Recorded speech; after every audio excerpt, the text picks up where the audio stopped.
Pablo García Borboroglu, buen día, gracias por recibirnos a esta hora, ¿cómo estás? Buen día, Sergio, ¿cómo estás? Bien, Pablo, bueno, te vimos a fines de noviembre recorrer un lugar que estaba eh, absolutamente cambiado, porque de un lugar a donde nidifican los pingüinos se había trazado un camino de unos 700 metros, de unos 10 metros de ancho, con un alambrado en el medio, electrificado en una parte. Contanos con qué panorama te encontraste a fines de noviembre ahí en Punta Clara. Claro, bueno, fuimos porque el dueño como nos convocó y el Ministerio de Turismo, porque teóricamente una persona construyó un camino, como bien describiste, atravesando una colonia de pingüinos. Bueno, es una zona de alta densidad, es decir, hay muchos nidos por metro cuadrado, cada 100 metros cuadrados, y bueno, y este camino lo atraviesa como por la mitad, ¿no? Por el corazón.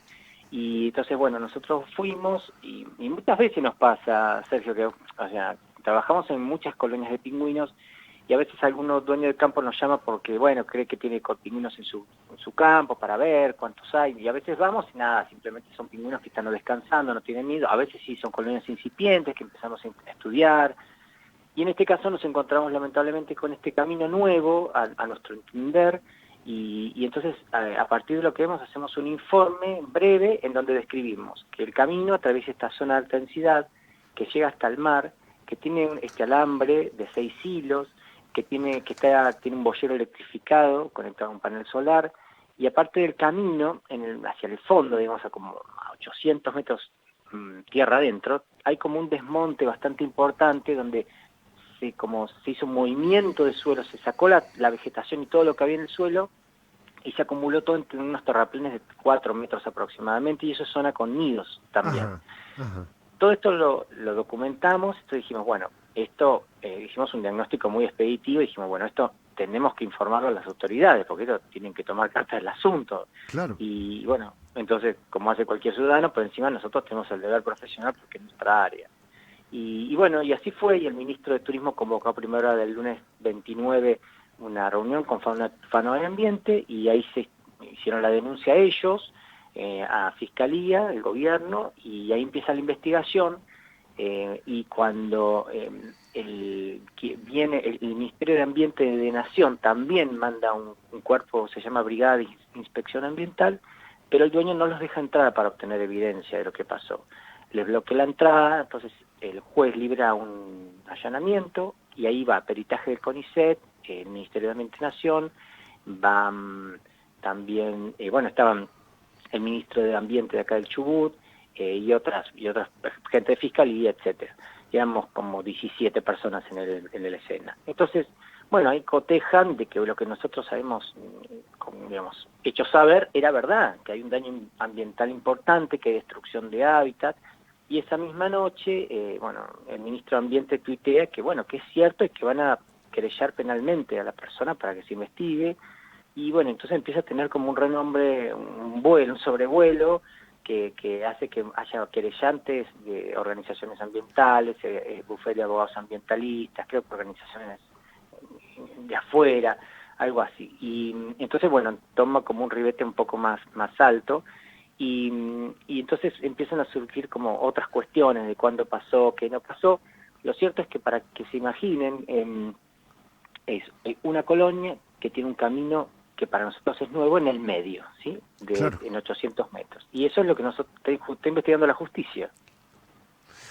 Totalmente. Ahí lo que uno observa, Pablo, que es indiscutible, es que se ha trazado un camino en el medio de la colonia donde se han arrasado nidos, donde vos encontraste pichones muertos, vimos la filmación, y donde en esta época los pingüinos llevan a cabo la tarea de reproducción, con tránsito y con nacimiento de pichones, ¿verdad?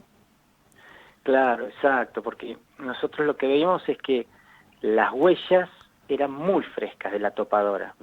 Bueno, ustedes son patagónicos y Sí, sí. entienden, cuando el suelo está suelto, la huella queda muy marcada y firme, pero eso viene un par de días de viento y se fue. Entonces, se meteoriza, digamos, estas Claro. marcas. Entonces, estaba ahí, y las imágenes lo muestran, las fotos, los videos, y entonces, y estaban las huellas, pasando sobre los nidos del borde, y sobre el camino y demás, en los nidos a ver, ¿cómo explicarte? Pasó la topadora, quedaron los nidos del borde que tuvieron suerte, algunos como les voló la estructura, les voló el techo, los que quedaron en el costadito, y ahí, bueno, en uno de los videos nosotros vemos los dos pichones muertos, porque nosotros hicimos un diagnóstico expeditivo, como para decirle, miren, acá pasó algo importante, que se investigue. Fue eso la idea nuestra. Entonces, Claro. y entonces, bueno, entonces que empiezan bueno, ya, viste, Sergio, empiezan cuestiones más legales, o sea, más disquisiciones de cuándo fue, entonces se está viendo imágenes satelitales para cuándo, en qué momento ocurrió, si se construyó el camino y también después se pasó con topadora, porque cuando se hizo el peritaje de CONICET, un especialista decía, al final del camino, o sea, cuando el camino termina en el mar, hay material de remoción reciente, entonces la topadora llegó hasta ahí recientemente, entonces hay que determinar todo esto, y bueno, y en esto está la justicia, ¿no? Claro, finalmente lo que va a determinar en qué momento se hizo el camino, aparentemente por lo que ha informado la justicia, es la imagen de satélites norteamericanos que van a van a poder fijar la fecha en que estaba y cuándo comenzó a estar ese camino a través de esas imágenes. De todos modos, Pablo, uno puede observar que en el trazado quedaron bajo ese camino lugares donde se hacían nidos o se hacen nidos o estaban los nidos ya con huevos. Hay que determinar la fecha, pero de todos modos hay un impacto tremendo en el ambiente. Hay que decir también que no es en la reserva de Punta Tombo, sino que es en Punta Clara, ¿verdad? Para empezar a despejar un poco de falta de certezas la información. No es en la reserva de Claro. Punta Tombo, sino en Punta Clara. Claro, es en Punta Clara. Nosotros muchas veces se llama el complejo Punta Tombo Punta Clara, porque a veces se lo considera como una unidad biológica, Claro, porque biológicamente porque es como uno lo mismo. Entonces, por ejemplo, esa área es un AICA, que es un sitio internacional de área importante para la conservación de las aves. También es una reserva de biosfera de UNESCO, Patagonia Azul, que también claro. tiene importancia internacional. Y una cosa que, a ver, es muy difícil, bueno, voy a tratar de ser muy descriptivo. No es un pichón, un nido es una cueva que tendrá unos 30, 20, 30, 40 centímetros que entra en la tierra y después a veces es más profundo o menos. La topadora barrió con el nido, es como si una topadora te pasa por tu casa y te barre tu casa y saca los cimientos, Con esa ¿entendés? profundidad. Claro, entonces lo que quiero decir con esto, no necesariamente, porque esto es una cuestión más de adquisición y demás, no necesariamente que uno va a ir y encontrar el pichón muerto y aplastado, porque la topadora, si fue que había pichones, lo sacó, o sea, no hay más nada.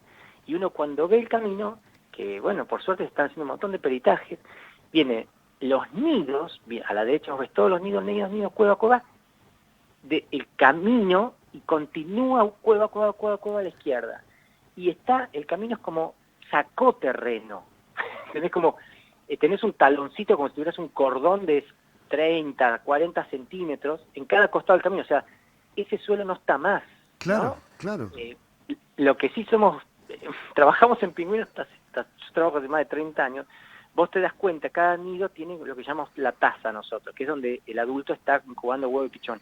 Entonces se ve el fondo de la taza que quedó, porque cuando, si bien el camino fue hecho, no sé qué, cuando a medida que se fue asentando, porque no sé si habrá pasado después con la topadora, quizá también muchas veces, empezaron a aparecer estas oquedades en el suelo. Claro. Pero bueno, la verdad que nosotros, como te decía, nos cumplimos con nuestro deber, esto es autoridad de aplicación, es el gobierno, ahora está en manos de la justicia, nosotros como que ya escapa, pero bueno, viste, muchas veces en este país se cuestiona al denunciante y en Y vez sí, al denunciado.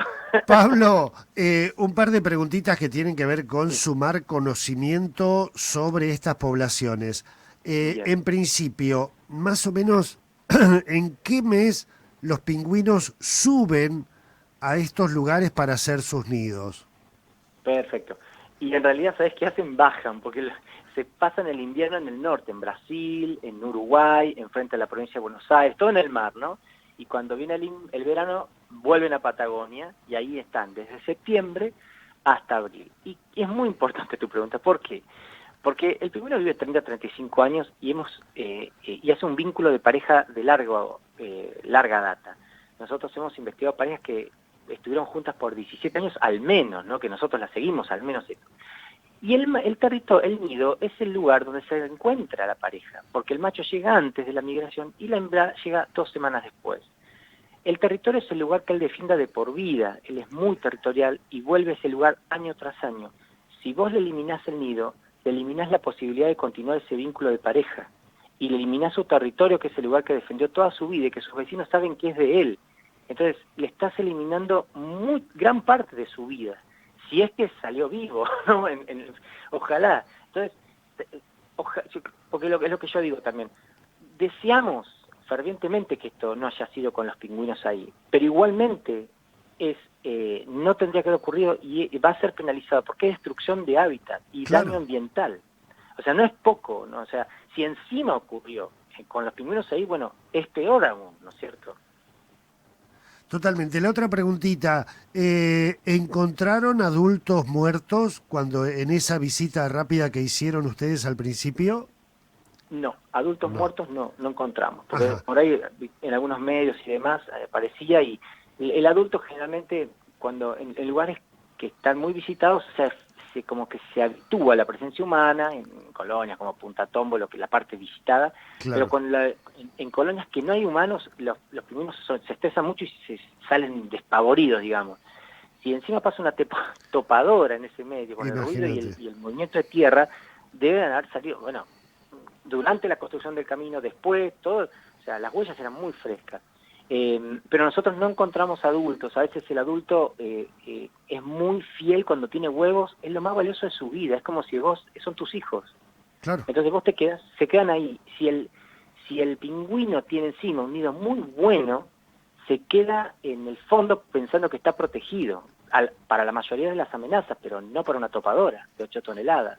Entonces, todo eso es lo que está determinando la justicia, cuándo fue, qué pasó, porque a veces dicen, bueno, como no hay muertos no pasó nada. No, que no haya encontrado muertos no quiere decir que no haya habido impacto o daño, ¿no? Claro. La última preguntita, Pablo. En esta época de nidificación y reproducción, también tengo entendido que los pingüinos, tanto el macho como la hembra, transitan el lugar en busca de alimentos. Este alambrado en el medio, además electrificado, les impide también ese tránsito, divide en dos una colonia. Claro, y por suerte en el primer allanamiento se le hizo sacar los 2 hilos del alambrado, porque eran de 6 hilos, los 2 hilos más bajos, y también el boyero electrificado, que tenía tramos más altos, pero tramos que estaban a la altura de pingüino. Entonces eso, por suerte, ese daño como cesó, porque estaba un daño en el momento inminente, pero un daño que continuaba mientras permanecía la estructura de esta divisoria, ¿no? Entonces Claro. eso es como, el alambrado está, pero no, los pingüinos pueden ahora circular libremente cuando venían del mar y hacia los nidos. Pablo García Borboroglu, siempre es un gran placer contar con tu palabra, con tu opinión, con tu conocimiento. Te agradezco muchísimo.